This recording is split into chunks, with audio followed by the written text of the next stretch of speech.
Welcome to Give Us This Day. Today I want to talk to you about a very important truth and principle that we need to hold and embrace in our hearts more than ever before. And that is the fact that we have been appointed to receive revelation and understanding. In a recent sermon, Pastor Lauren was speaking about the importance of our heart. And if you have been at Mount Zion for any length of time, you will realize that your heart and the condition of your heart are key to allowing God to work in us and work through us. Pastor Lauren was referencing a scripture in Matthew chapter 13 that talks about the parable of the sower. Now, this parable is known to many of us. It is a story that we have heard many times. And if you remember, in that story, Jesus taught about the seed and how the seed could fall in different kinds of ground. Now, let's look at the setting of the story.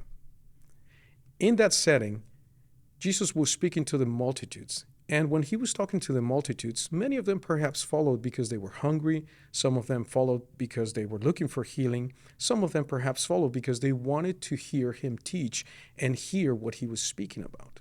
So it's no different than what we see today in the house of God, where people come for many different reasons and with many different motivations. But you see, what is important about this setting is the fact that after Jesus spoke to the multitudes in parables, the disciples asked one important question. And that is, why do you speak to them in parables? And Jesus went on to explain to the disciples the reason why he spoke to people and to the multitudes in parables. In Matthew 13:11, he answered and said to them, because it has been given to you, meaning his disciples, to know the mysteries of the kingdom of heaven, but to them it has not been given. In verse 13, we read, therefore I speak to them in parables, because seeing they do not see, and hearing they do not hear, nor do they understand. So you see, Jesus is making a distinction here, and he's explaining that there will be revelation and understanding for some, but not for all. Many people will see, many people will hear the same things that you and I are seeing and experiencing. Many people will receive the same word and hear the same word that you and I are hearing. Many people will see the events in the world and the circumstances around us, but they will not understand that a lot of everything that we see and a lot of everything that we hear is the work of God. Why? Because they don't have the understanding. This sounds like a harsh reality, but it is actually prophetic fulfillment.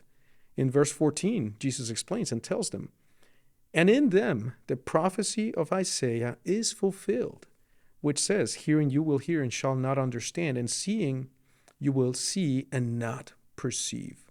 For the hearts of this people have grown dull, their ears are hard of hearing, and their eyes they have closed. So you see, what Jesus wants us to understand is that your heart is the key to receive revelation and understand. We know that. But the other principle and the truth that I want you to hold today is the fact that having revelation and understanding, it's God's gift to you.